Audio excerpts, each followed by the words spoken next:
Good morning. I'm having this thing at the moment where I keep having technology failures.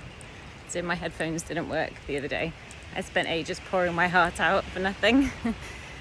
And then when I try and upload to YouTube, it just doesn't work. Something maybe with the internet here, I don't know. But the last video I recorded took a week to upload. And then I think, is there any point in sharing it because it's not relevant anymore? But yeah, I just wanted to share a couple of things. I went to another Kundalini activation the other day. Some people had just finished training and they were doing a free thing as part of their graduation. And it was amazing. And I'm really realizing how much of it is surrender and how resistant I've been to surrendering, to trusting. And it's coming slowly. It's a process.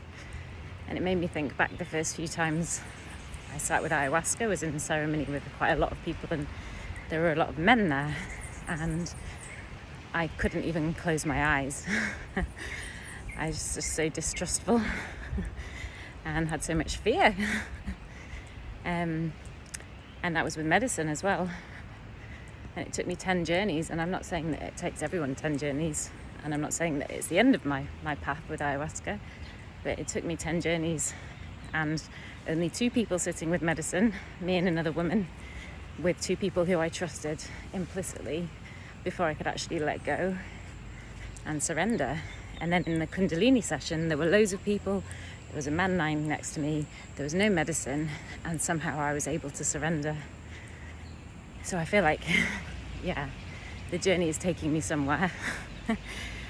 And the other thing that came up for me about it was when I used to see the videos online of people doing Kundalini activation and they're kind of riding around on the floor, and there's this little voice in the back of my head of, that's not how you behave, that's not who you are, they're putting it on, you're not going to do that, you're just going to lie there, you'll have a different experience. This is voice in my head. And I went and I just totally surrendered. I just totally surrendered, which is a strange concept for me because it's something I've battled with for so long. So much shame. I had so much shame coming up, and one of the facilitators was working with me, and I felt the energy moving. I've been doing a lot with energy work here, and I really feel it, and I felt it moving up, and it went for my hips and I cried, and then it went to my solar plexus and I cried, and then up to my throat, and then she started doing something in my throat and I felt like something being pulled out and my head went back, and I wasn't doing the full body thing, but my head and neck were like this. And yeah, so I am one of those people apparently. It's all in my head. And then yesterday I had this really weird thing, like the energy just felt crazy. I don't even know how, I can't put it into words. It felt just crazy. And I did a meditation on the beach. This may sound a bit frantic, but it's because I've said the same stuff a few times and it just hasn't recorded. I did a meditation on the beach, and this message came up for me of, the game is almost over.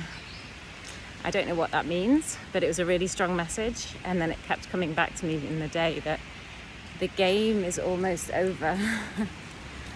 And then I went for another walk. I walked on the beach a lot yesterday, and I sat somewhere and that message was just in my mind, and I just said, there was a dog maybe 100 meters away with its owner, and the dog was just playing in the sea and then just sitting next to his owner, her owner, its owner, their owner. And I just said, and I felt like I'm really crazy, to my angels, if this is true, that the game is nearly over, that dog's going to come over to me. And I shit you not, the dog sat up, looked at me and ran straight for me. I was like, what the actual? It was just insane. Yeah, it was just such a crazy day. And I've been super busy recently with lots of different things, so I haven't really had time to work around my technology failures. And I know I don't have a big following, But I'm super grateful for the people that are interested in what I share, that are plodding along on this journey of life with me. Thank you for being here. And yeah, I feel still compelled to share stuff, but technology is prohibitive from time to time. But I guess what I meant to share we'll get through. Anyway, sending you lots of love. I'm going to go for a little dip for the doggies. On another note, I feel like this place is some crazy portal. Look at the sky. I feel like I'm on another planet. I keep having all these really weird feelings that I'm in a parallel universe. And yeah, it's really bizarre. Really bizarre. But I'm beyond grateful for everything right now. I still have stuff I'm working through. Still have stuff. I don't talk about it because when you repeatedly talk about your trauma, you're reactivating that energy, and I'm trying to let it go. Let it go. Sometimes I really feel for the doggies. They go bounding up to these other doggies and they're super friendly and super happy, but they get the energy. But there's a dog today who has like a muzzle on that was like barking at them through the muzzle, and they're still like, I want to be your friend. And this dog's like, argh. And it's, yeah, like he's waving a massive red flag and they're still there going, let's play. And then, yeah, we can learn from doggies. And yesterday I kept meeting the most random people. And this guy started talking to me on the beach because he said he sees colours. And I had a blue umbrella, a blue bikini and a blue sarong.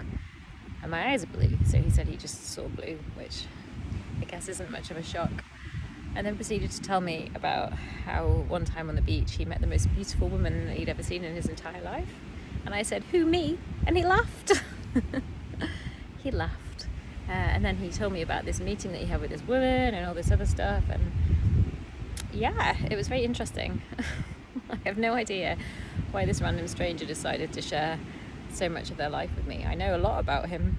I don't think he knows anything about me.